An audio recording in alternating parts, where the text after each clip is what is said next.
ज्या अंड्यावरच्या कोंबड्या आहेत त्याच्यासाठी आपल्याला लेअर फीड तयार करायचं आहे.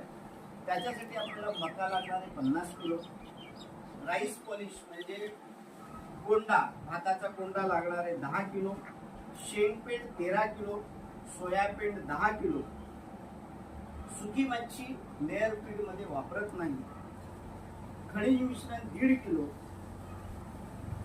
चुना दगड 5 किलो, लाईमस्टोन 5 किलो आणि मीठ अर्धा किलो. अशा प्रकारे तुम्ही हे खाद्य तयार करून आपल्या कोंबड्यांना द्यायचं. आता खाद्य कसं द्यायचं बघा. 1 दिवसाचं जे पिल्लू आहे तुमचं, 1 दिवसाचं पिल्लू ते 3 दिवसाचं पिल्लू आपल्याला कंपल्सरी 3 दिवस दुसरं कुठलंही खाद्य द्यायचं नाही, फक्त मक्याचा भरडा द्यायचा. आणि खूप जास्त नाही, 10 ग्रॅम त्याची गरज असते. 50 किलो असेल तर